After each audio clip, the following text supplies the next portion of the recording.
Ué, então vamos lá, povo. Uma boa noite a todos, oficialmente, agora, depois do nosso tour pelo, pelo, pela nova versão do Google Meet. Né? Bom, hoje vamos continuar falando, então, de gerenciamento de serviço TI, vamos continuar falando de ITIL, e agora nós vamos falar da parte de transição de serviço. A gente falou, a gente tem discutido a respeito de ITIL, né? E a gente tem visto todos os escopos, né, das disciplinas. Uma delas é a parte de transição de serviço. Por quê? Porque para que eu faça qualquer mudança, qualquer alteração, eu preciso ter um plano estabelecido e eu preciso avaliar o impacto dessas alterações dentro do meu ambiente. Tá? Então, isso é algo bem importante. Por isso que eu tenho dentro do IT uma disciplina de transição de serviço explicitamente. Bem?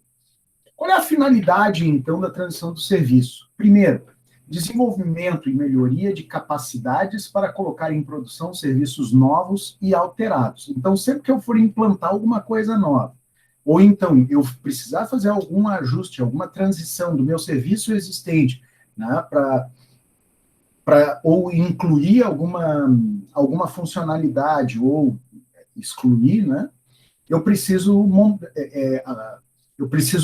passar por uma série de avaliações e usar um método para isso. Tá? Então, normalmente, quando a gente fala de desenvolvimento e melhoria, né, de capacidades, a gente está falando ou não a construção de um plano de lançamento, porque quando a gente trabalha com desenvolvimento de software, a cada novidade que é inserida no software, a cada correção de bug, né, eu preciso lançar uma nova versão, um patch, ou eu preciso lançar um patch, ou eu preciso me organizar para disponibilizar essa alteração, certo? E isso eu incorro num processo bastante específico. A gente vai ver mais à frente algumas coisas que nós precisamos levar em conta. Tá? A construção de um plano de testes. Tá? Então, seja software ou seja qualquer alteração de serviço, de hardware, né, qualquer mexida de infraestrutura, qualquer mexida de configuração, eu tenho que ter um plano de testes. Então, eu tenho que ter um ambiente de homologação que me permita avaliar se aquelas alterações elas vão ter um impacto desejado ou se tem alguma coisa que eu não estou vendo e pode me gerar um impacto indesejado. Eu tenho que ter um plano de avaliação. Tá?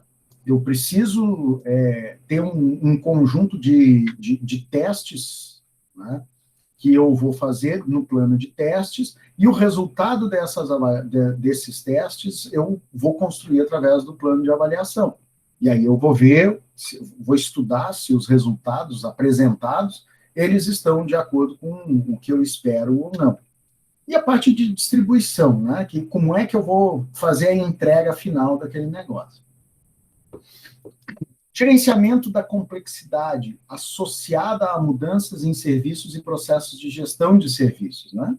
Então, uma transição de serviço, ela tem por finalidade auxiliar a gerenciar a complexidade, né, dessas mudanças, porque o impacto dessas mudanças é bastante grande.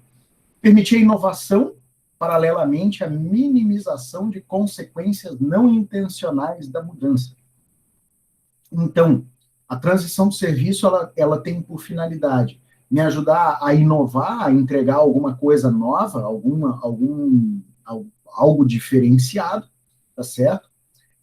E também procurando minimizar as consequências da mudança. Eu tenho as consequências não intencionais, né? Então, é aquele negócio, o cara vai fazer uma reforma na casa, né? Aí ele fala assim, eu vou abrir aqui a parede aqui para fazer uma cozinha americana, né? Linda, maravilhosa. Ele só esqueceu de calcular ali que a parede ela é estrutural, né? Aí cai um pedaço da casa ou o prédio inteiro fica comprometido. Então, a partir do momento que eu eu sigo um passo a passo, né, para avaliar tudo isso, eu procuro minimizar esse tipo de efeito colateral. Mudanças em serviços existentes, na parte de expansão, redução, mudança de fornecedores, a parte de aquisição ou descarte de seções de bases de usuários ou fornecedores, mudança de requisitos ou disponibilidade de talentos. Então, sempre que a gente for pensar em mudar qualquer coisa, eu tenho que pensar num plano de transição. A parte de descomissionamento e descontinuação de serviços, aplicações e outros componentes de serviço, e a parte de transferência de serviço. Esses dois últimos itens aqui são bem interessantes. Uma pergunta que eu faço para vocês: o que é descomissionamento ou descontinuação de serviço? Ou componentes de serviço? Alguém já passou por uma situação dessa?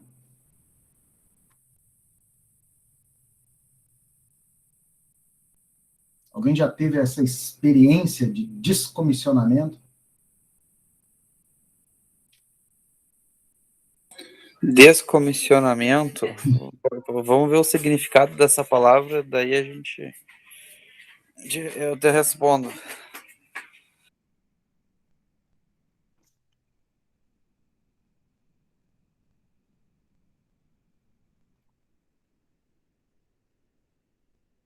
Vamos lá.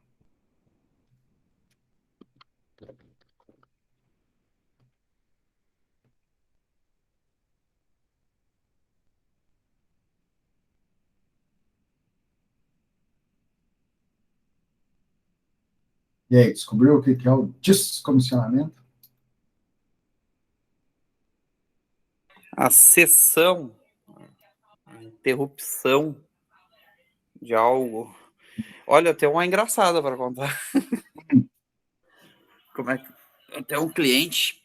A gente quarteiriza, na verdade, o serviço pro cara. Uhum. E que ele vende só a estrutura e a gente que dá serviço na solução, que é um servidor de e-mails lá. E esse servidor de e-mails está numa uma empresa que hospeda servidores no Canadá. Sim, um E daí, data center. no Canadá, exatamente. Uhum. Tá. Daí o que acontece? O cara, não sei se o dono da empresa, geralmente esses data center gringo a gente compra, né, com cartão de aquele lindo cartão maravilhoso de chamado de crédito, né? Uhum. E eu não sei se o infeliz pegou e gastou demais do cartão de crédito, né, dele e não efetuou o pagamento. E a gente tem acesso lá, tipo, no painel e ver o porquê, os motivos, né? A gente tem Sim, acesso direto ao painel da host. E, pagamento não efetuado. E a gente pensou, vai dar merda, o serviço vai parar, né? Mas beleza, a gente não cuida dessa parte. Ele só paga a gente pra, né, serviço. Isso é questão financeira dele com a host, né? sim, Daí a gente já sabia da fofoca, mas deixa quieto, não é com a gente. Né? A gente não tem, não é responsável pela host, e sim só pela aplicação que tá rodando. Tranquilo. O cara esqueceu de pagar a host, cara. Deixou rolar. E os caras, no outro dia, a empresa com mais de 2.000 usuários no e-mail, que é uma empresa grande. Cadê o servidor? Daí a gente não podia falar pro cliente dele, né? Que o problema era esse, né? E aí o cara. Mas eu esqueci de pagar, não pagou e não sei o que. Ele falou para nós, né? Um grupo sim, separado.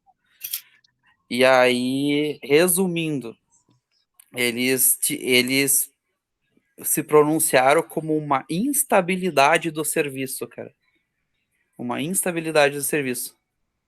Só que a instabilidade. Daí, só que eles acabaram se dando mal, né? Ficou meio mal por essa questão, porque os caras tinham os ABICs lá e sabiam que o serviço ficou Deus das 9 da noite até as 8 horas do outro dia fora. E isso não é instabilidade do serviço. Sei que deu ruim pro cara, entendeu? Ele teve que. Não sei como é que ele se retratou. Mas a gente tá dando serviço ainda pra eles lá, mas foi uma descontinuidade bem legal do serviço. aí é que está, pequeno gafanhoto. O que você teve foi um incidente. Descomissionamento ou descontinuação tem a ver com o encerramento do serviço. Por exemplo, sistemas em ambientes legados, fala, Adriano. Tipo uma POC, sei lá, eu disponibilizo para um cliente uma POC de, né, Não, uma experiência de serviço, e daí daqui 3 meses esse serviço ele é cessado se ele não continuar com o serviço? não, porque na verdade isso aí é só um ambiente de homologação. Eu estou dizendo quando você acaba mesmo com um determinado serviço. Por exemplo, na ProSempo a gente tinha mainframe, tá? Desde 1980, não, 79, se eu não me engano, foi comprado o primeiro IBM Z Series, né? Porque mainframe é uma plataforma arcaica, né? Mas ainda funciona. E até o ano retrasado, nós estávamos com um Z10, tá? Que custava R$ 1,5 milhão só para ficar ligado por ano. E nós passamos por todo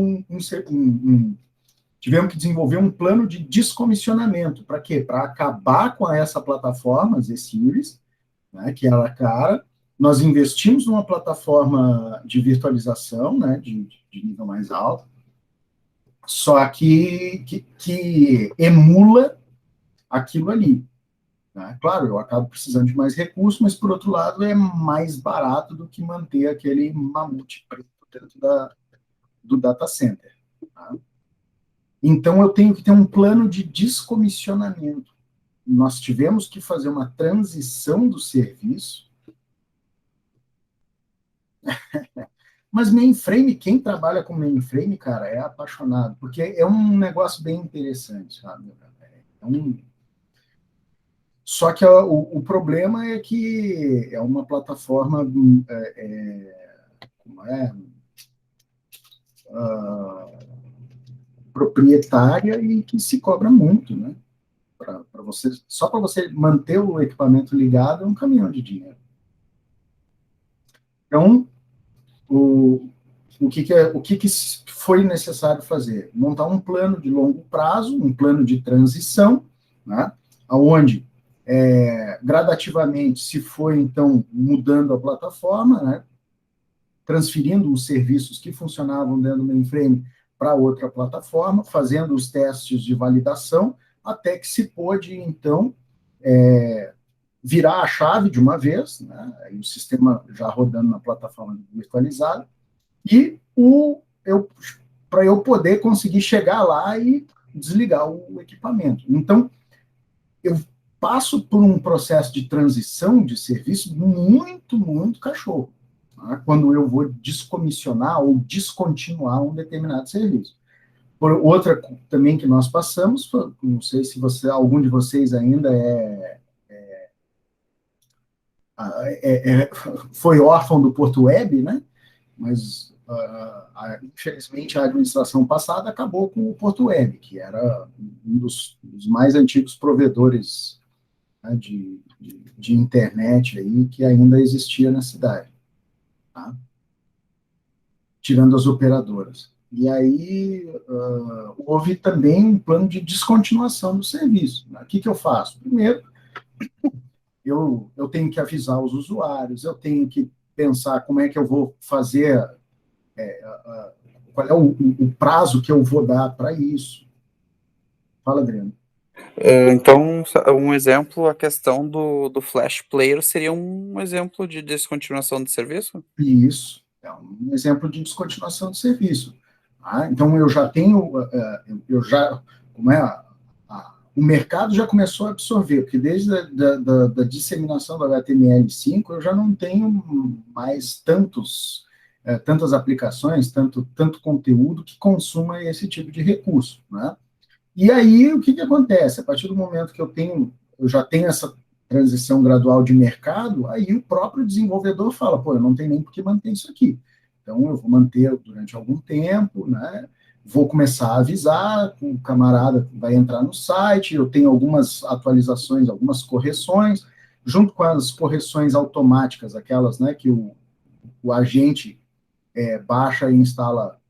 Eu já vou mandar um balãozinho dizendo para o camarada que vai ser descontinuado, até que eu bata o martelo e foi descontinuado. Isso aconteceu também com o Windows, né, nas suas versões anteriores. A gente viu acontecer isso assim mais notadamente com o Windows, primeiro com o Windows XP e agora com o Windows 7, né? Porque já estava todo mundo nascidinho e a internet já estava consolidada, então a gente conseguiu acompanhar todo esse processo. Pedro tinha levantado a mão aí, fala aí.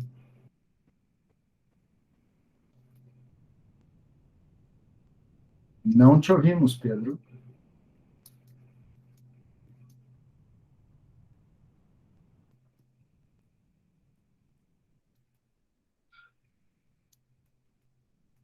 O que é ok, Pedro?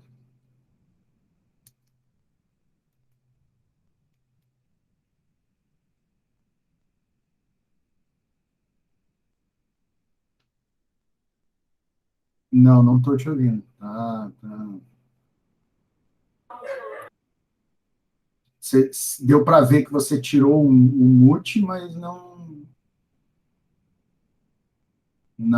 sai, não sai nada.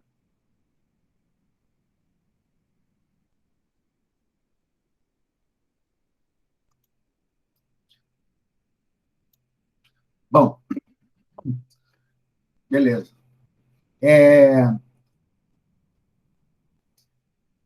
E quando a gente fala de transferência de serviço, é transferência mesmo, ou de um local para um outro, ou de uma plataforma para outra, ou de um fornecedor para outro. Tá? Então, eu tenho que pensar bem em todo o conjunto, né, de coisas que estão envolvidas nisso aí. Então, a transição do serviço, ela tem por objetivo planejar e gerenciar os recursos para estabelecer com sucesso serviços novos ou alterados, em produção, dentro dos custos planejados, qualidade e tempo estimados.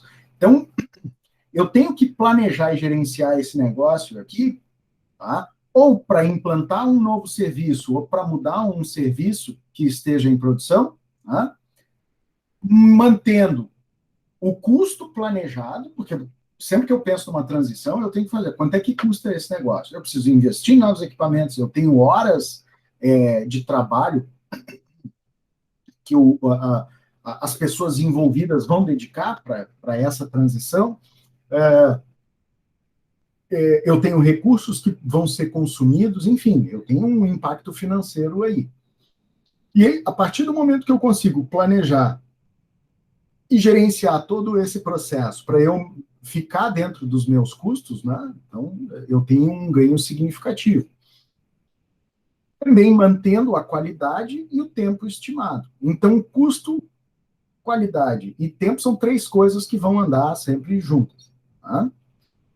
Garantir o mínimo impacto no serviço em produção, operações e organizações de suporte. Então, a partir do momento que eu tenho algo bem planejado, eu tenho uma transição bem azeitada, né? Azeitada quer dizer lubrificada, e que, né, ela pode, bem acomodada, ela vai fluir de uma maneira, né, tranquila. Às vezes, o meu cliente nem vai sentir que houve uma transição, certo? Esses dias a gente fez uma transição bacana lá no data center, a gente trocou uns links de 1 giga por uns links de 40, né? Aí o que aconteceu? A gente nós fizemos as fusões com as fibras, né? Levantamos em 10 GB para fazer teste, para ver se estava tudo funcionando, se não tinha perda. Aí os links de giga a gente passou para 10 GB, né? Como era tudo com failover, desligou um e seguiu o outro. Aí nós passamos uma semana nos links de 10 GB para ver se não ia ter flutuação, atenuação, né? Aí ligamos os de 40 e fomos fazendo a transição, jogando de 40, desligando o de 10. E aí foi levantando. Fizemos os testes, né? Ninguém sentiu. A única sensação que se teve é que, depois de uma semana, todos os sistemas estavam muito mais rápidos do que o normal. Tá? Só um minuto.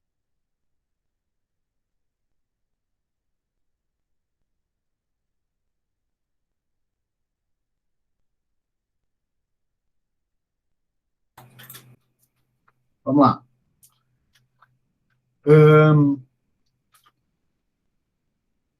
Aumentar a satisfação do cliente, usuário e staff. Staff é o nosso pessoal, né? De serviços através das práticas de transição de serviço, incluindo a entrega de serviços novos ou alterados, comunicações, disponibilização de documentação, treinamento e transferência de conhecimento. Então, sempre que eu tenho um processo de transição, eu tenho que me preocupar com essas coisas. Eu preciso desenvolver práticas, eu preciso me utilizar de práticas para que as transições elas ocorram com o menor nível de intercorrência, mas eu também tenho que pensar na documentação daquilo que tá sendo mexido, eu tenho que pensar que eu tenho que treinar, eu tenho que qualificar o meu pessoal para que eles saibam, né, para que eles conheçam o ambiente, tanto o antigo, o novo, e onde é que foram feitas as alterações, porque isso aí pode impactar na hora de dar o suporte. A parte de transferência de conhecimento, né? Então, se eu contrato alguma coisa, se eu compro um novo produto, eu preciso, então, que o fornecedor ele faça a transferência de conhecimento para o meu pessoal, tá? Para entender como funciona um determinado produto, um determinado ambiente, né? Um determinado software, até para que se possa diagnosticar melhor e fazer qualquer ajuste necessário ou bolar uma solução de contorno em caso de indisponibilidade. Tá? Aumentar o uso adequado dos serviços e aplicações de apoio, bem como soluções tecnológicas. Tá? Então, uma pergunta aí, ó. O que seria uma aplicação de apoio? O que para vocês é uma aplicação de apoio?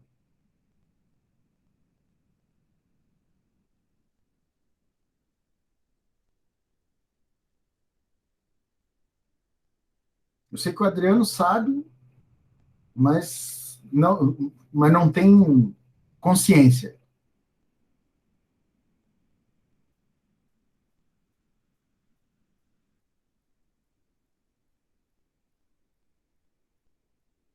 E Adriano? Eu não tenho ciência do que seria uma aplicação de apoio. Estou até pesquisando no telefone aqui, mas tá meio ruim de pesquisar. A Mas, pergunta que eu te faço é: quando você tem um determinado ambiente, quais são as ferramentas que você usa para apoiar a sua operação? para OPA, Ó, o entendi. Marcos matou ali já. Ó. Boa, exatamente. O monitoramento, o NOC, né? Os Algum. aplicação de apoio. Né? Um Zendesk é uma aplicação de apoio. Tá? Então, essas aplicações de apoio, claro, a gente pode entrar aqui, né? Pessoal, Guilherme, vocês usam SCADA lá ou não? Não. Não, que coisa feia, cara. Sabe qual é o SCADA, né? Sei, depois que tu me falou, eu fui dar uma pesquisada lá. Ah, e aí? Chegaram a.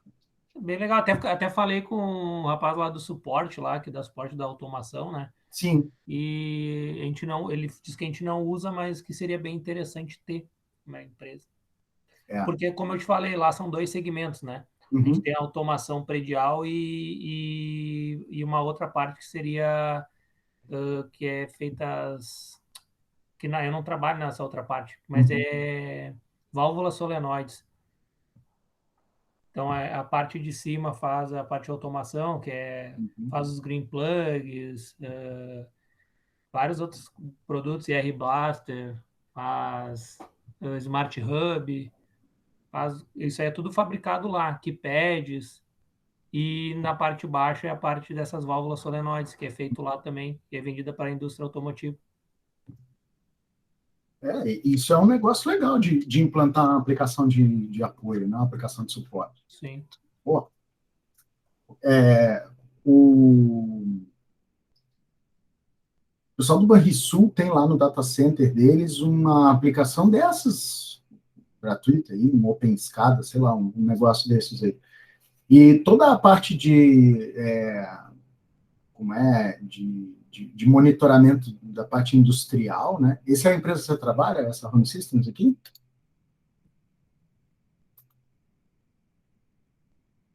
Hein, Guilherme? Oi, sim, é a empresa que eu trabalho. Aham. Óbvio, o site está meio estão arrumando, fazendo um outro, mas isso é só para ter uma ideia, né? Uhum. E tem outro, acho que também. São 2 sites, né? Legal. E se o outro abrir aqui, eu mando depois, que eu não sei se esse outro lá. Uhum. Show de bola, cara. Depois a gente troca uma figurinha aí. É bem legal, assim, para ter. Eu tô envolvido com o pessoal que está que está trabalhando com essa parte de automação, mas mais para smart cities, né? Sim. Então, A empresa lá. essa parte de sensoriamento, tendo um sensor, você bota qualquer coisa Qualquer lá, né? coisa. E é que agora eles estão, assim, o foco da empresa não é o wireless ainda, né? Uhum. É tudo cabeado. Mais segurança, tudo, né? Tu tem Uhum. uma resposta mais rápida do que por wireless. Sim, é mais estável. Isso, porque assim, o foco não é muito para pessoa física, né? Uhum. É mais para empresa, assim, o condomínio, as coisas assim. Então, mas eles estão estudando de começar a fazer o wireless também, né? Tipo assim, agora os prédios. Para prédio novo é tranquilo, tu vai fazer, construir, tu vai botar na planta, tu já faz as esperas, tudo pronto, né? Porque é tudo com um cabo EJ45, né? Não tem fiação elétrica nos keypads. Sim. É tudo com PoE, né? É tudo isso. E aí é só o quadro lá que vai ter os equipamentos e depois distribui pelo cabo do EJ45.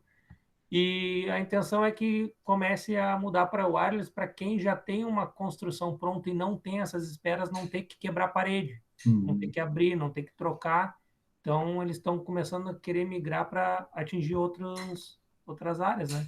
Outros públicos. Eu acho o seguinte, se vocês também têm esse tipo de tecnologia, porque você adaptar um sensor desse para ser utilizado sei lá, num poste, né, para iluminação pública, numa parada de ônibus, enfim, num medidor, num hidrômetro, né, para Sim. fazer medição, isso tudo é Não, fácil de fazer a lá integração, né? a gente tem uma terceira empresa que aí é só do dono de um dos sócios, né? Que Uhum. se chama Abacon, que é só voltada para medição. Que aí é os relógios de água, gás e Uhum. luz.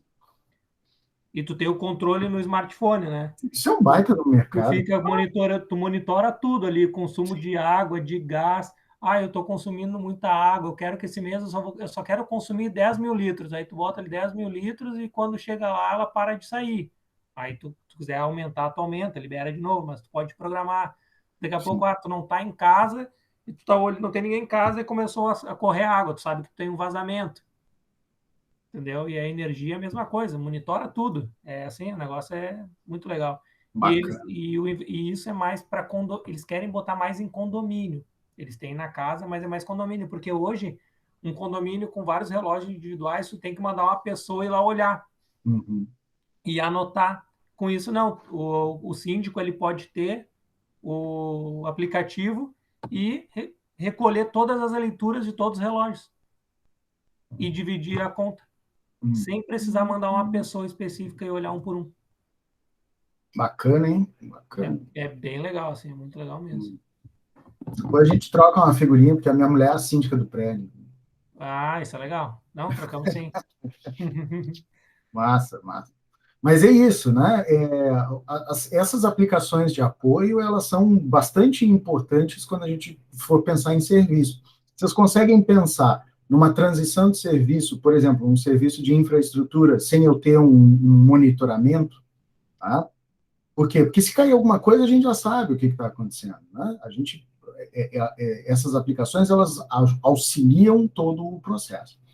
E também eu tenho como objetivo prover um plano claro, compreensivo, né? Que permita ao cliente e a projetos de mudança de negócio, alinhamento de atividades com planos de transição de serviço. Então, quando eu pensar em mudança, eu tenho que pensar em como eu vou fazer a mudança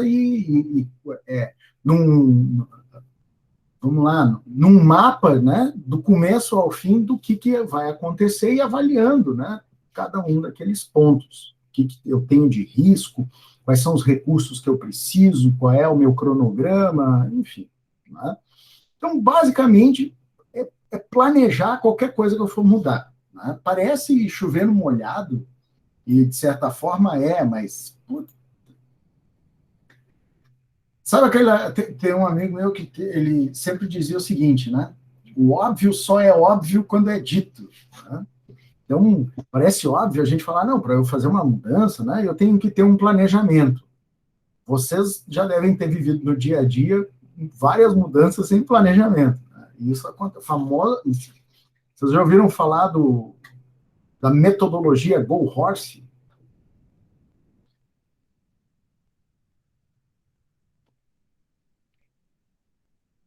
Nunca?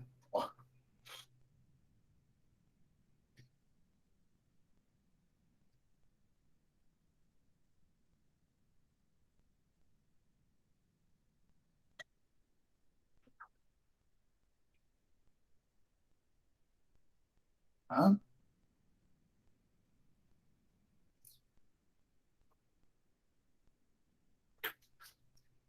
É o famoso vai cavalo, entendeu? Isso aqui é o suprassumo da gambiarra e da improvisação que eu acho que somente o povo brasileiro é capaz, é imbatível. Né? Existem outras gambiarras pelo mundo, mas nenhuma é tão qualificada quanto a nossa. Tá? Então, resolveu o problema, compilou, era isso. Tá? É quase um estilo de vida. Tá?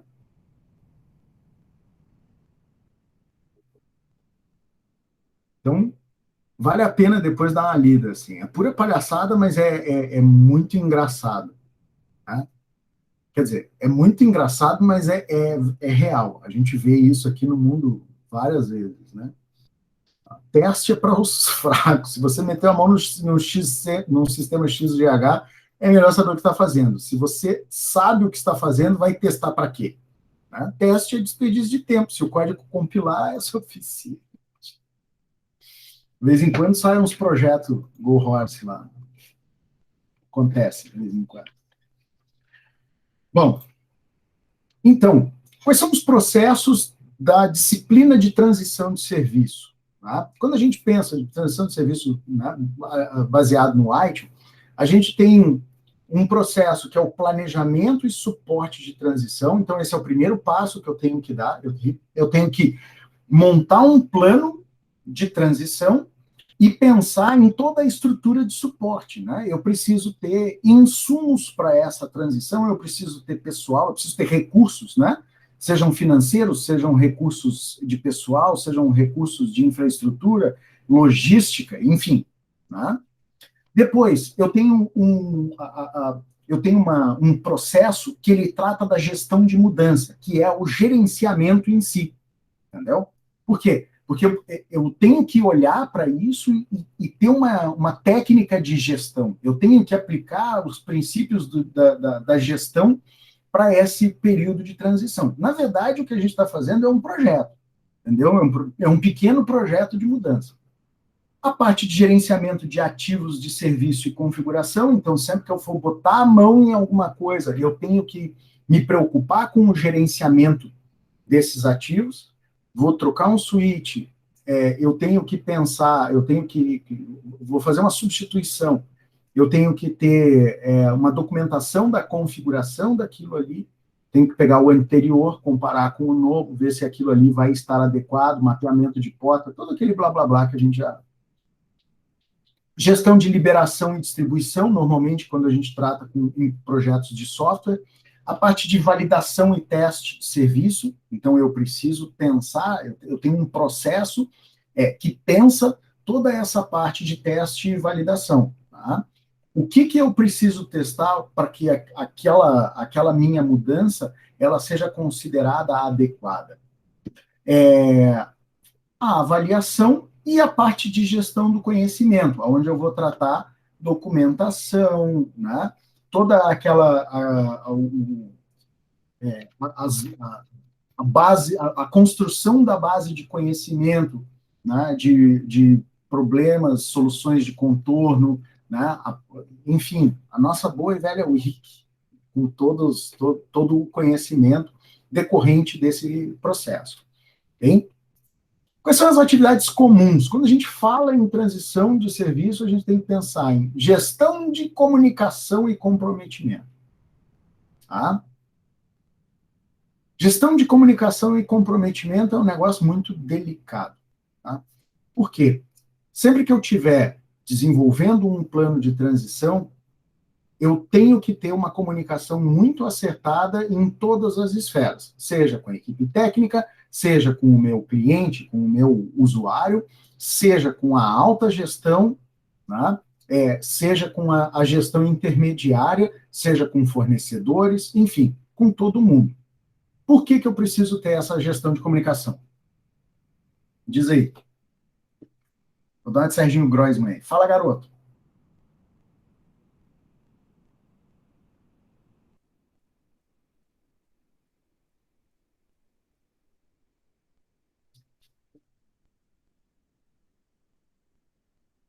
Qual é a importância da gestão da comunicação na transição de serviço?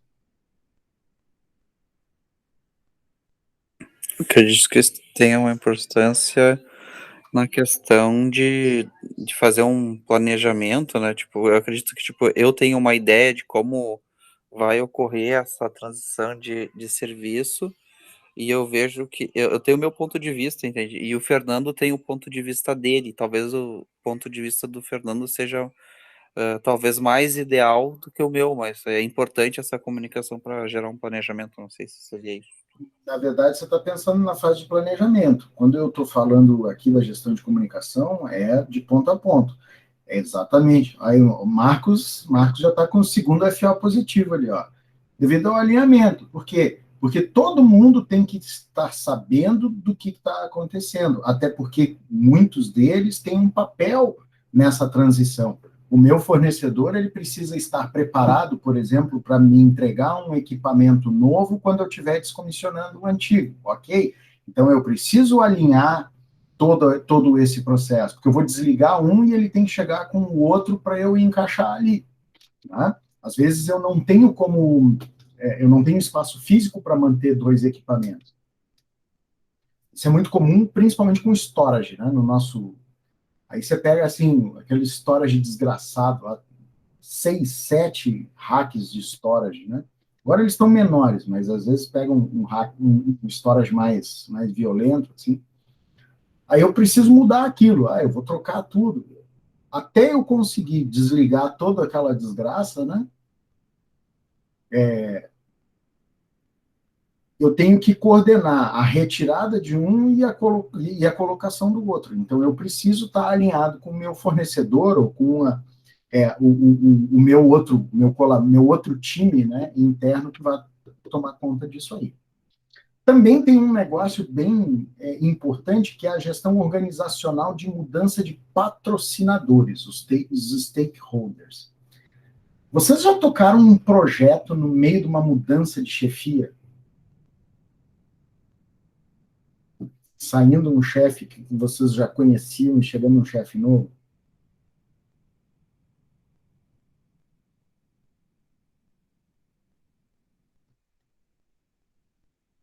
Ou pior, a empresa de vocês sendo comprada por outra empresa?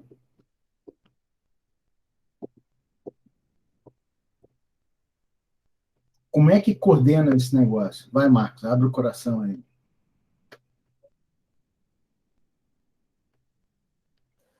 Comigo, tipo, foi troca de. Na verdade, todos os setores da minha empresa tiveram troca de gestão nesse último ano, sabe, no meio da pandemia.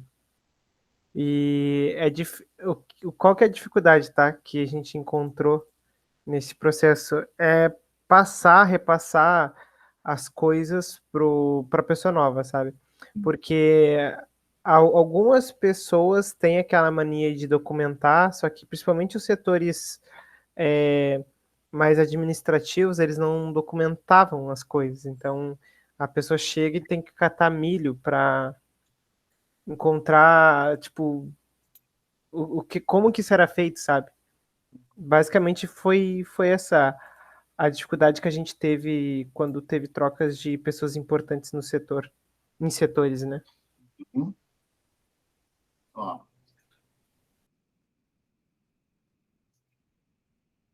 Pedro, é complicado. Mas essas experiências que vocês estão trazendo, né? Como é que a gente organiza essa transição? Porque eu tenho que gerenciar, alguém tem que gerenciar alguma coisa, tá? Quando a gente fala de patrocinadores, a gente está falando daquelas pessoas que viabilizam o acontecimento de alguma coisa. Pode ser o nosso chefe imediato, pode ser alguém externo, pode ser um ente político, né? Pode ser, enfim.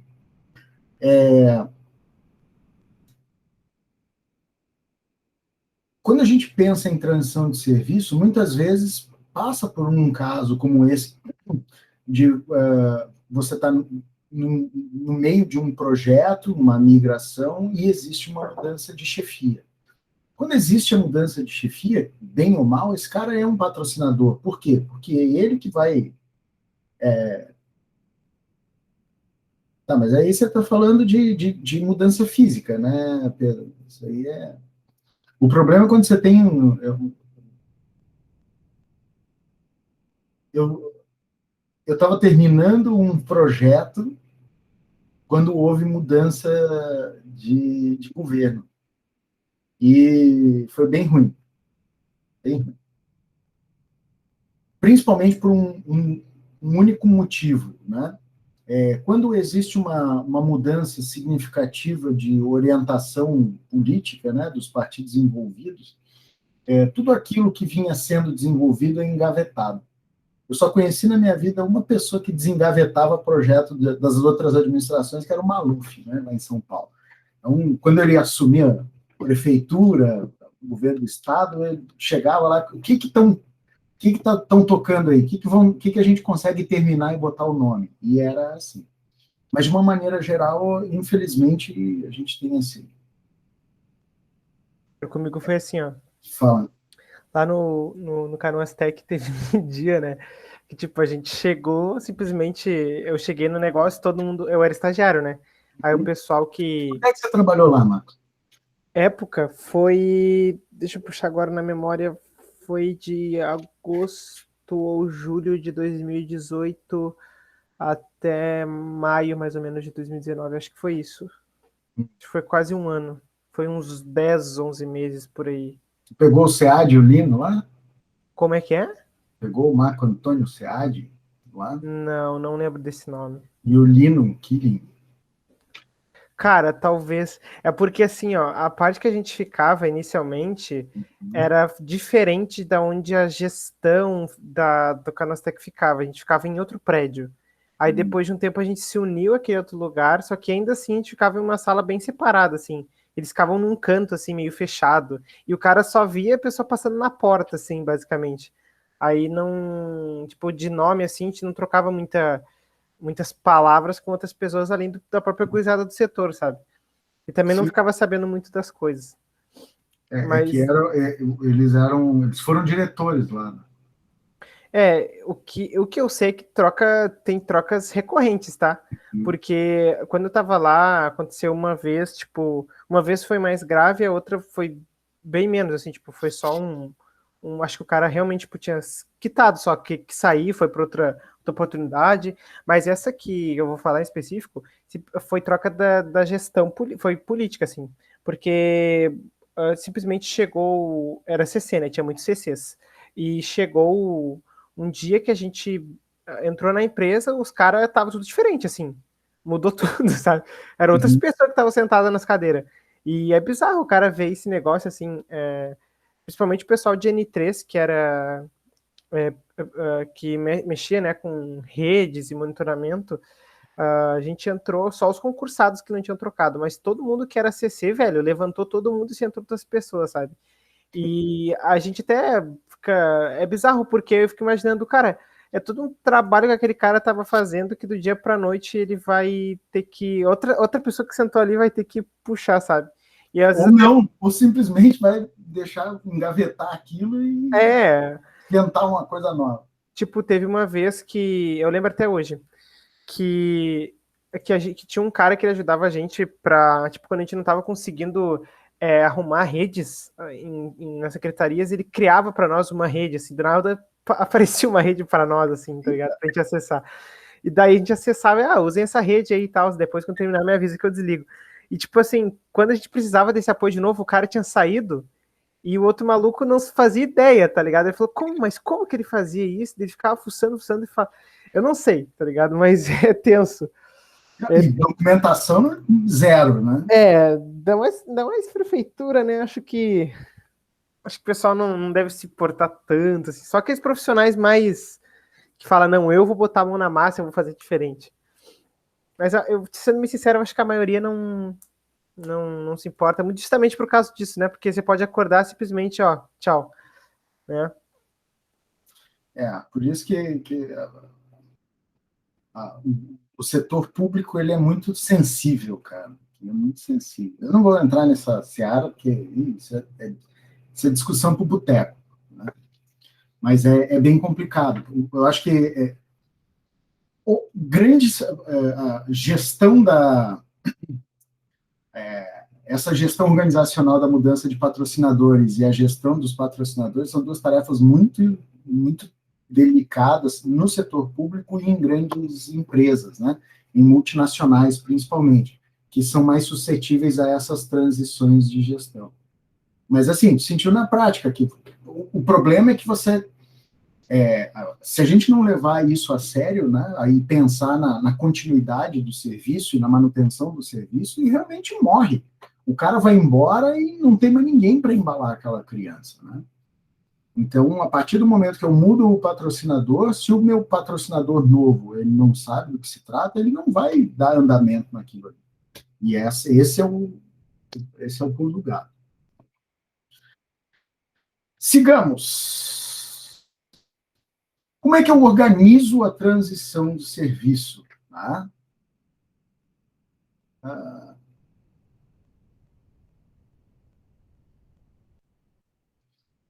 Pedro, isso é uma desgraça. Isso é uma desgraça. Eu tenho um amigo que trabalhava num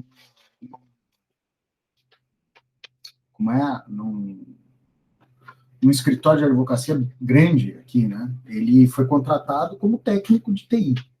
E ele trabalhou comigo, foi meu soldado no quartel, ele era um cara bem acelerado, né? Manja bem, mete a cara e faz as coisas. E aí eles estavam conseguindo tirar da lama, assim, porque era um escritório bastante grande, eles tinham perdido dados, não tinha servidor, tinha um monte de gambiarra. Aí foi desfazendo, e tinha uma pessoa que era uma diretora, uma gestora, né, da parte administrativa e que viabilizava aquisições e tal, e era a patrocinadora disso. O que aconteceu? Ela acabou saindo da empresa, surgiu uma nova oportunidade, né, mais interessante, ela foi, e botaram um outro camarada no lugar dela. E aconteceu exatamente isso. Eles estavam lá adquirindo novos servidores, né, montando uma nova infraestrutura, e o cara simplesmente chegou no dia e falou, não precisa disso, não. Pô. E não vamos muito longe. No condomínio que eu moro aqui tem umas desgraças que eu vou contar para você. Né? Reunião, o prédio tem 43 anos. Aí as bombas d'água ainda eram do tempo da construção do prédio, ou então devem ter sido trocadas, sei lá, nos anos 80, 90. E consumindo, as bombas já dando problema, né? Consumindo um monte de energia, porque são motores mais antigos. Aí o custo aqui, acho que era 15 mil reais, e aí o condomínio com com dinheiro em caixa para trocar tudo, né? As 4 bombas, todo um imbecil lá dizendo assim, não, quem sabe, para que não se gaste muito, a gente faz uma parte, aí depois faz a outra, fica no remendinho, assim, para fazer uma economia porca, porque aí se troca 2, vai dar problema naqueles que não foram trocados, você vai gastar, daqui a pouco você vai ter que... Faz um pacote, muda tudo e tá tudo certo. Mas, infelizmente, tem umas pessoas que têm a mentalidade, assim, de uma ervilha oca. É lamentável, lamentável. Mas, vamos prosseguir. Bom, quando a gente organiza a transição de serviço, a gente tem que definir os papéis genéricos, né? Primeiro, quem são os donos dos processos, quem são os donos dos serviços. Eu tenho que dar nome aos bois, eu tenho que dizer para as pessoas quais são as responsabilidades delas. Entendeu? Então, eu vou chegar lá, ó, Pedro, você vai ser responsável por acompanhar o camarada que vai fazer a passagem do cabeamento novo. Então, ó, você é dono do processo de lançamento de cabo. Então, tudo que for relativo ao lançamento de cabo é com o Pedro, entendeu? O Pedro ele vai ser instruído, o chefe vai dizer e falar, ó, nós precisamos, assim, assim, assim, você vai ter um plano e você vai seguir. Se tiver alguma coisa que vai sair daquilo, o Pedro vai vir e vai falar com o chefe. Tá? Mas, então é isso, é definir as responsabilidades. Eu também tenho que pensar no contexto organizacional para a transição de serviço. Então, às vezes eu preciso fazer adequações, mesmo que sejam temporárias, na estrutura organizacional. Muitas vezes eu vou pegar uma pessoa que é de um determinado setor, eu vou mudar ela de setor para que ela possa ter autonomia para tocar um determinado projeto. Isso eu já passei bastante por isso, eu gosto de projeto, né? Aqueles projetos malucos, larga comigo que eu adoro. E, claro, me dá uma equipe boa para trabalhar também.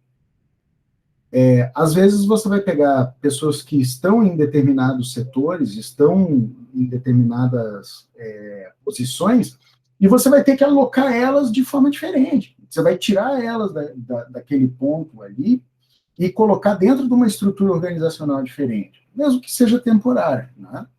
Por quê? Para que eu viabilize essa transição.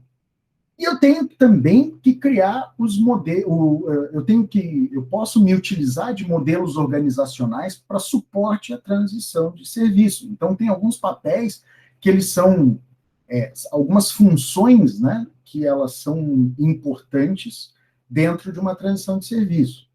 Então, na parte de gerenciamento de transição, eu vou ter ali um gerente de ativo de serviço, eu vou ter um gerente de configuração, eu vou ter um analista de configuração, eu tenho que ter um administrador, um bibliotecário de configuração, um administrador das ferramentas ou de gerenciador de conteúdo, um gerente de mudança, tá?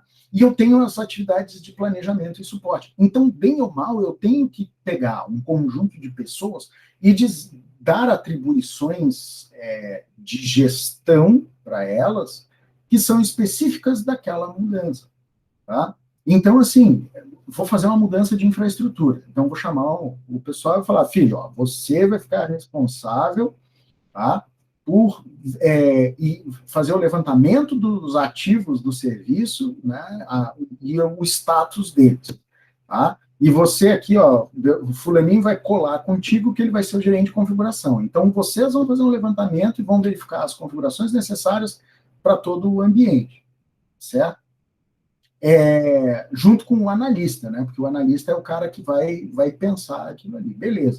Depois que levantou todo esse negócio aí, vai se gerar uma série de documentos, arquivos, né? Já com as configurações, e eu vou ter um camarada ali, que é um administrador, um bibliotecário de configuração.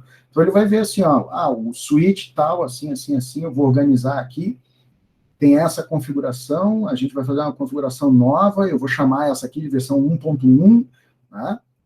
Literalmente um trabalho de bibliotecário. E eu tenho um camarada ali que vai ser o gerente de mudança, que ele vai fazer a gestão mesmo. Né? Então, ó, beleza, já está tudo pronto aí, ele vai ser o técnico, né? Vocês conseguiram já levantar tudo, está tudo certo, beleza. Tá, o nosso próximo passo, então, aqui é fazer, vamos levantar o novo ambiente para homologação. Tá, beleza, e esse cara vai ajudando, então, a coordenar os times, né? E eu tenho também o pessoal de planejamento e suporte. Então, bem ou mal, isso aqui é um modelo genérico organizacional para suportar essa transição de serviço. Tá? O que eu quero chamar a atenção para vocês? Que existem várias funções, vários papéis, que quanto melhor eu definir, né, as responsabilidades de cada um, e quanto melhor eu definir os processos, o passo a passo que deve ser seguido, e quanto melhor eu determinar, desculpa, quanto melhor eu determinar a, a como é a documentação, as dependências, né, o alinhamento disso, melhor. Né? Mais tranquilo é todo o processo. Bom, beleza. Só dar uma cocita.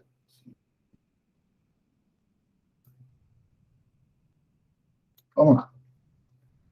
Beleza.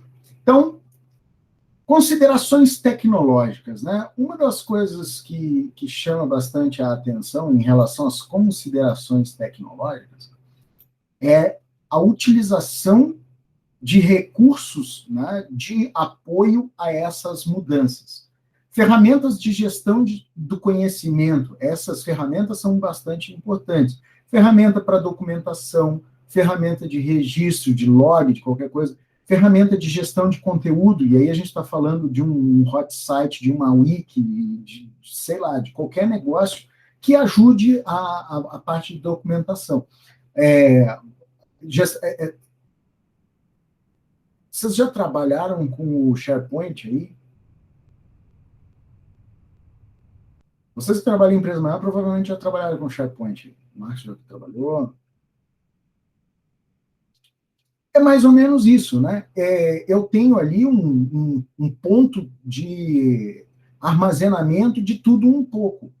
Seja de documentos, seja de registro de qualquer coisa, seja de qualquer tipo de conteúdo, versões de software, né? Base de conhecimento, registro de reunião, enfim. Tudo ali a gente compartilha no SharePoint. Então, bem ou mal, é uma ferramenta de apoio.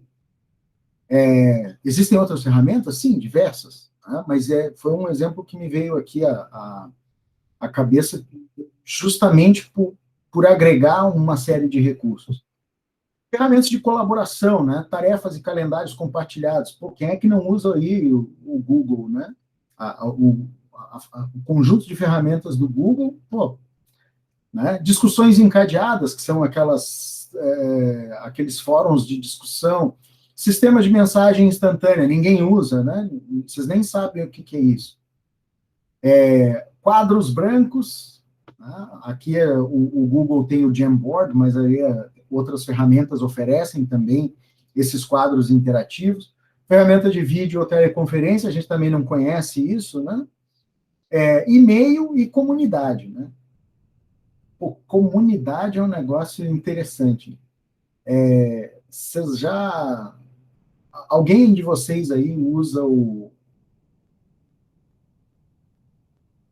Puta, o Facebook tem uma ferramenta que ela é corporativa, né? Como é que chama?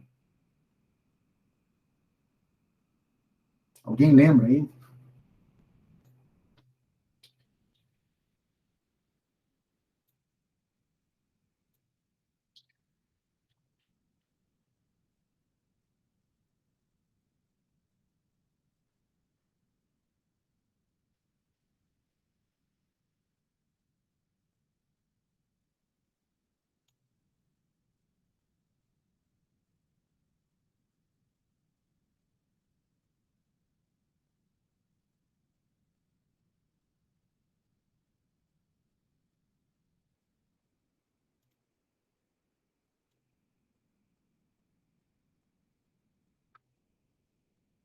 O Google Plus é uma ferramenta de comunidade. Era, né? Uma ferramenta de comunidade. Agora já morreu. Mas existem ferramentas de comunidade corporativas, né? O Facebook é uma ferramenta de comunidade. Mas tem eu não me lembro como é que é. Office Point, não, tem um Workplace. Isso aí, Gabriel. Exatamente. Workplace. São ferramentas de comunidade, né? Só que com viés corporativo. Assim como vocês interagem no Facebook aí, né? Compartilhando as coisas, imaginem algo mais formal, assim, quase um LinkedIn. Né? Então, só que, claro, com viés específico para a área de operação da empresa de vocês. E sistemas de gestão de configuração são muito importantes, principalmente para controle e manutenção dos itens de configuração e registros de mudanças relativos aos ICs. Vocês já usaram o GLPI aí?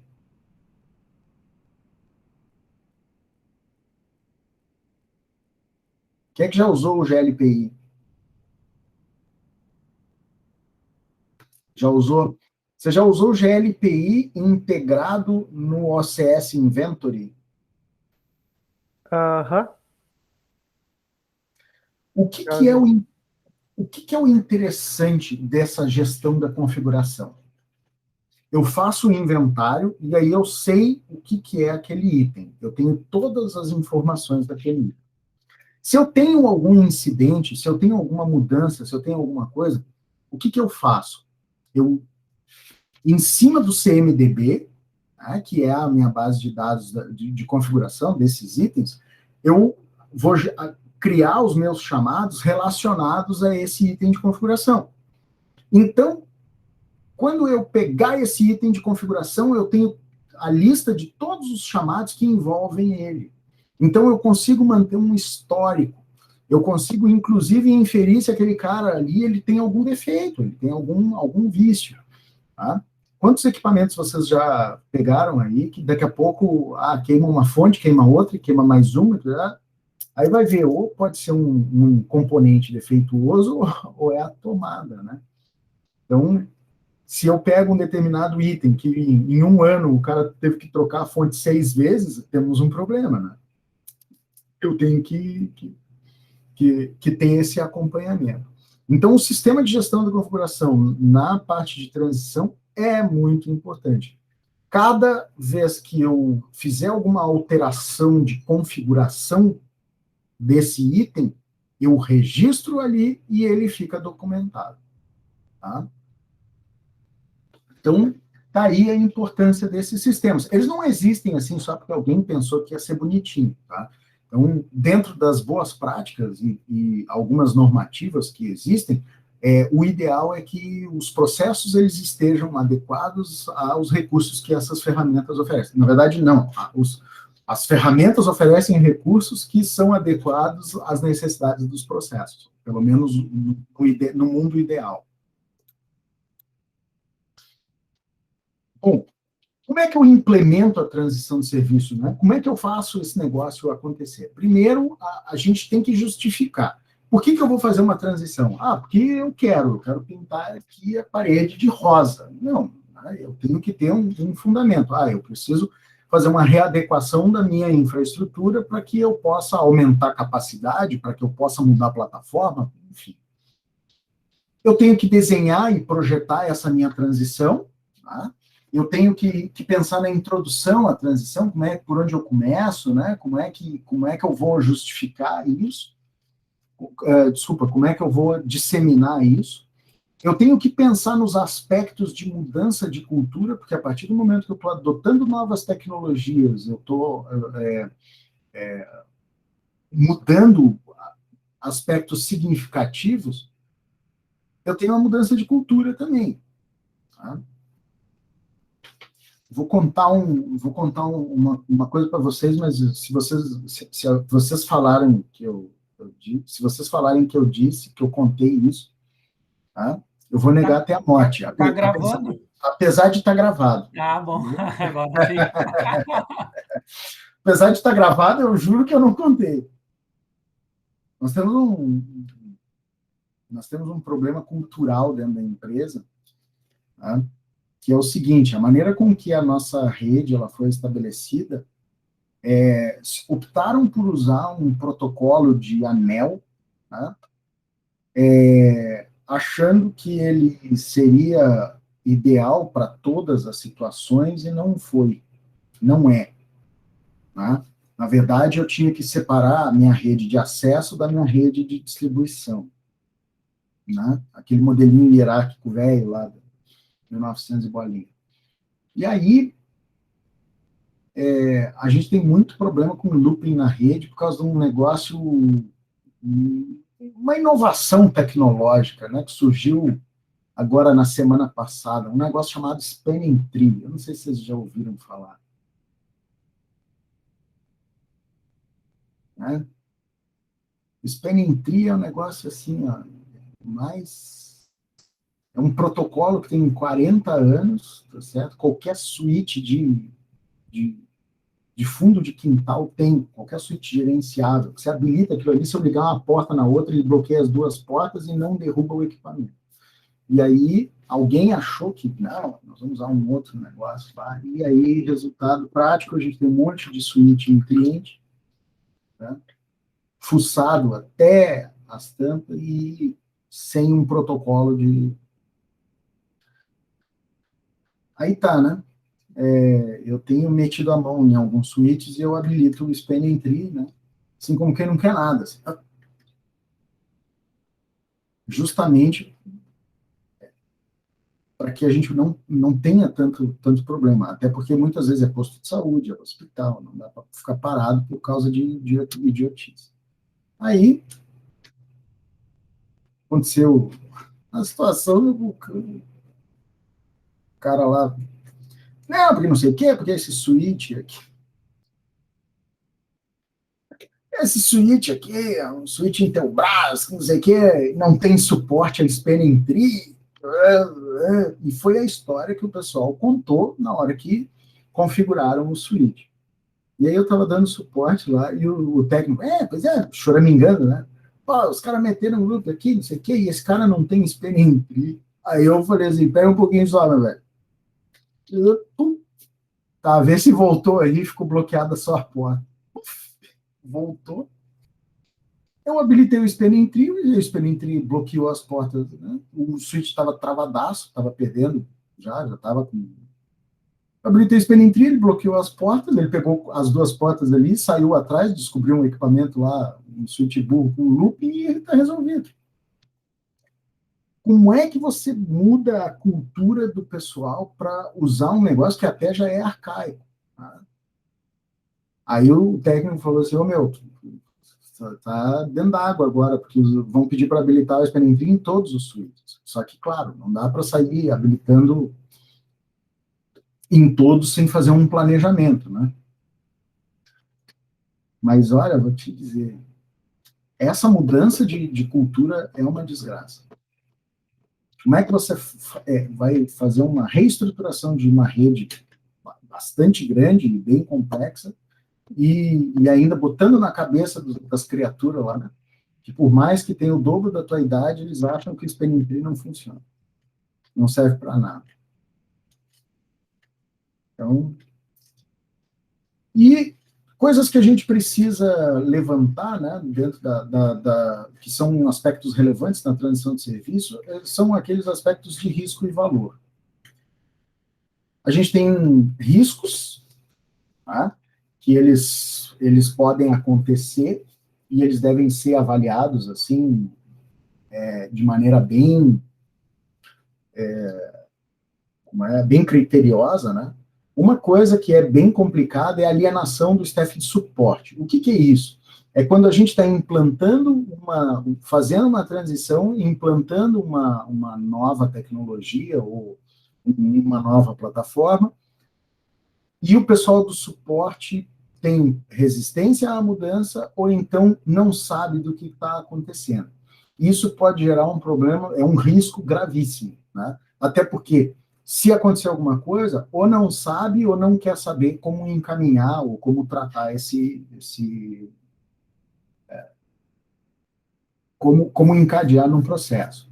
Outro também risco que eu tenho de transição de serviço são custos excessivos, quando sai do meu planejamento e aí eu tenho que começar a botar dinheiro para contornar problema, né? Isso é um tiro no pé.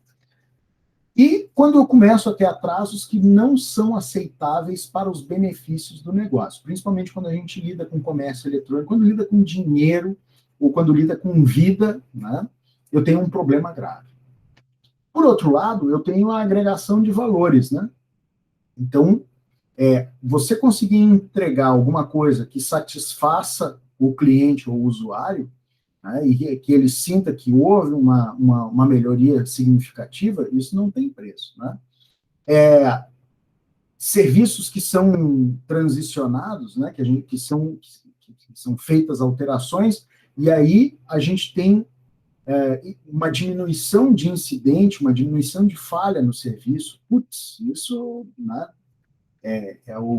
acho que é a cereja do bolo. E também quando eu tenho um custo reduzido de transição, quando, às vezes, pequenas transições, por exemplo, essa do Spanning Tree, cara, a gente consegue agregar as 3 coisas, são 3 valores bastante significativos. Mas aí eu tenho um risco que é a alienação do pessoal do suporte, né? Então, eu consigo satisfazer o cliente, eu consigo diminuir os incidentes e falhas e eu consigo diminuir, eu tenho um custo de transição pequeno. Na verdade, eu só preciso investir tempo para fazer essa alteração. Bom, para a gente finalizar, né? Desafios, fatores críticos de sucesso e risco. A transição, quais são os desafios? Eu preciso negociar com os patrocinadores e fazer a gestão dos contatos, não são os contratos, são os contatos. Eu preciso coordenar, integrar e harmonizar os processos, então, ficar girando os pratinhos ali, né, no mesmo ritmo é bem importante. Lidar com o legado, isso é um problema grave, principalmente quando a gente está falando de sistema ou de plataforma legada, tá? Vocês conhecem os sistemas da Caixa Econômica, aquele sistema tem o CAGED, aquele cadastro de...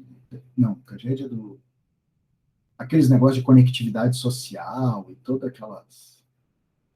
aquelas tranqueiras. Vocês já mexeram com aquilo? Vocês já tiveram o dissabor? Eu já. Da Caixa, né? É uma... Leca, exatamente. Isso aí. Exatamente. Muito mal feito, tudo. Só que o pior... É o ICP, né? Hã? É o ICP que eles chamam. Não, o ICP é infraestrutura de chave pública. A infraestrutura de chave pública é o que você precisa para poder fazer o acesso àqueles sistemas. Isso. Só que são umas aplicações toscas escritas em Java no século passado. E aí, como é que... Aí a pergunta que eu faço para vocês é, tendo em vista que os navegadores... Nós hoje trabalhamos com HTML5 e os navegadores não oferecem mais suporte nativo ao Java enquanto plugin. E, para finalizar, né, a obra, a Microsoft está acabando com o suporte ao Internet Explorer. Como é que vão ficar essas aplicações da Caixa?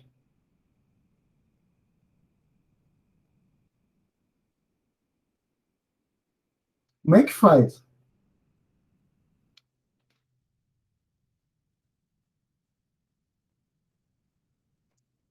O famoso jeitinho brasileiro, né, Marcos? Pedro, o Edge não tem suporte. O Edge, na verdade, ele é um Chrome travestido de Microsoft. Ele usa o Chromium, né, por baixo. Então não tem. O Java, enquanto plugin de navegador, morreu.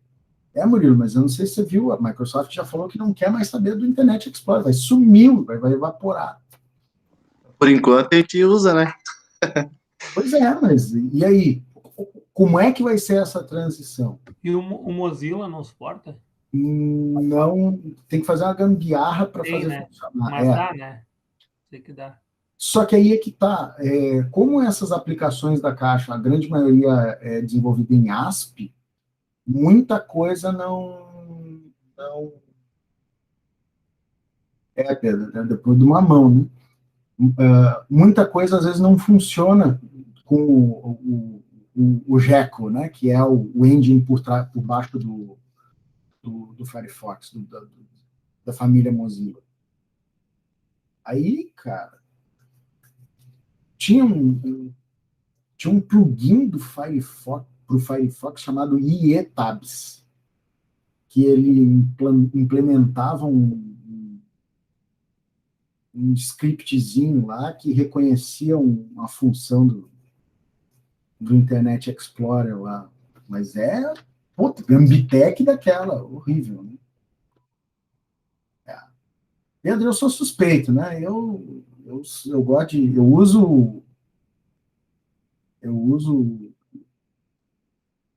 o Mozilla desde o tempo do Mozilla, né? Eu usei Netscape Navigator, né? Então tem umas coisas que eu vou dizer? Velho, é isso aí. Quais são os fatores críticos? Desculpa, lidar com legados, estabelecer lideranças, a gente tem que identificar, gestão de pessoas, ela é muito importante, né? Estabelecer lideranças e desenvolver cultura. Uma coisa que é bem importante, o Marcos estava falando ali, né, de transição. Vocês identificam que às vezes tem um colega, às vezes tem alguém que tem o cara tem um apelo de liderança, né, maior, assim. Todo mundo escuta o cara dá boas ideias, o pessoal acaba seguindo. Então, a partir do momento que um gestor ele consegue identificar quem são essas pessoas, ele consegue também unir melhor a equipe. Por quê? Porque ele procura influenciar esse cara, e esse cara ele acaba sendo o vetor de influência para todo mundo. Eu estabeleço, claro, né? Eu também tenho que ver se esse camarada tem perfil de líder, e daqui a pouco eu dou alguma responsabilidade para ele. Então, a gestão de pessoas é muito importante, né? E o desenvolvimento de cultura.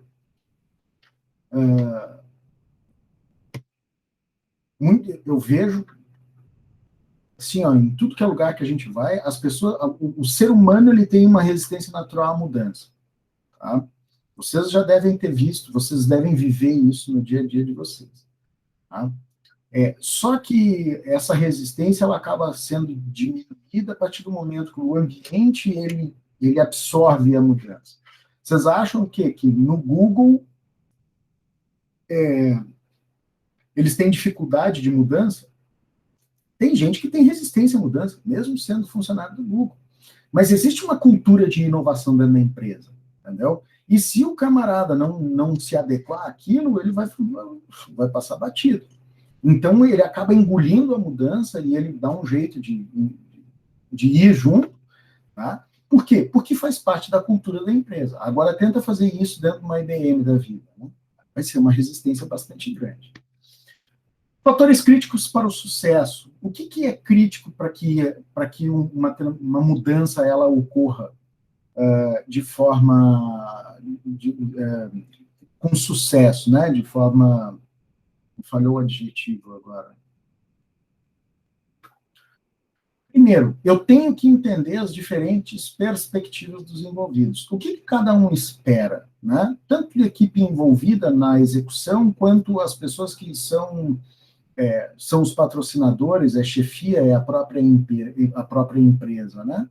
Eu preciso entender as dependências, eu preciso saber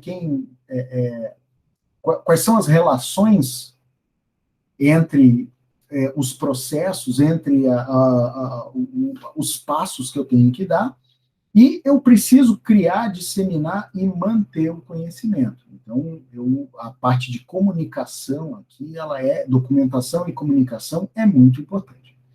Quais são os riscos? Mudanças, A mudança, ela é um risco na mudança. Mudança de gente, né? Mudança de chefia, mudança de fornecedor, mudança de tecnologia, são riscos. Tá? Porque, às vezes, a mudança, ela ocorre no meio de uma mudança. Eu estou fazendo uma mudança, sei lá, de plataforma, né? E o próprio fabricante muda a tecnologia. Meu Deus do céu, isso é um tiro no pé. Alienação de pessoal, quando as pessoas, elas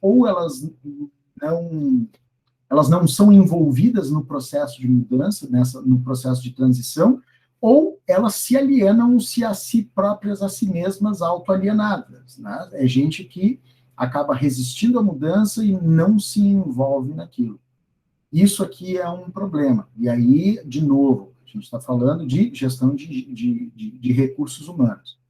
Alteração de custo, então, principalmente, se eu tenho, como agora nos últimos tempos aí, tá? Projetos que estavam em desenvolvimento e com a alta do dólar, né, acabaram ficando inviáveis. Então, é um risco. Os custos alteraram significativamente e não foi porque foi mal planejado, foi porque eu tive eu tive um fator externo, né, que acabou influenciando nisso. Resistência à mudança e problemas com burocracia de processo. Isso aqui é complicado, principalmente em instituições públicas ou em empresas que são empresas mais consolidadas, assim, processualmente falando, né? Empresas que são mais ortodoxas. E a transição de serviço sob condições difíceis. Às vezes o meu time window é muito restrito, às vezes eu tenho que fazer literalmente uma transição go horse, né? Quando eu tenho recursos escassos, né? Chega lá e fala, nós vamos ter que mudar toda a infra, tem 2 estagiários ali para ajudar e não tem dinheiro nenhum, vocês se virem. Legal. Aí ele ainda bota aquela cerejinha do bolo, e tem que fazer agora no final de semana, segunda-feira tem que estar tudo pronto. Né? Serviços críticos para segurança e ambiente de alto risco, então, às vezes a gente tem, principalmente em indústrias, né, ou em ambientes inóspitos, e clientes difíceis. Vocês já trabalharam com cliente difícil?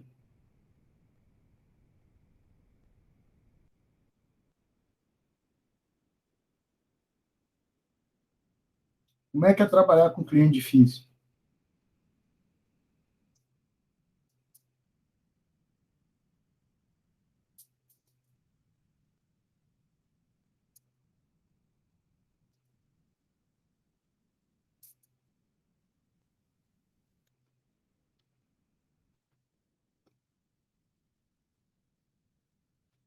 E aí, galera, como é que é? O nome já diz, né? E aí? Mas já trabalhou com cliente difícil? O tempo todo. Não, cliente difícil de verdade. Ah, tá. Aquele assim. Difícil e chato. Difícil, chato e. E aqueles nomes que não sabe dizer. Exatamente. Eu tenho um caso que é um pouco ao contrário. Tipo, a minha empresa é o cliente difícil e chato. Tipo, eu percebo que o pessoal que faz solicitações para a empresa que é terceira para nós, né? Eles estão muito, muito, muito chatos. Eu fico pensando, cara, eu não queria estar na pele dessas pessoas que estão atendendo essas demandas, tá ligado? Porque, tipo, eles querem tudo para ontem, tudo para rápido, já, da melhor maneira. Tipo, não pensa. Tipo, não tem muito planejamento, sabe? Larga a bomba no colo do outro. Horse, vai te vira. Ó, pega aí, dá teus pulos, tá aqui a brincadeira. Esse é o caso, né? Mas, tipo, ao contrário, né? Não é a gente que tem cliente difícil, nós que somos os clientes difíceis. Difícil, né? Eu trabalhei com cliente difícil, cara. Mas, assim, era uma pessoa que tornava o ambiente difícil. Que era uma empresa lá em Campinas. Eu fui para dar um treinamento e comecei a ver um cenário assim. Eu acho que o cara chegou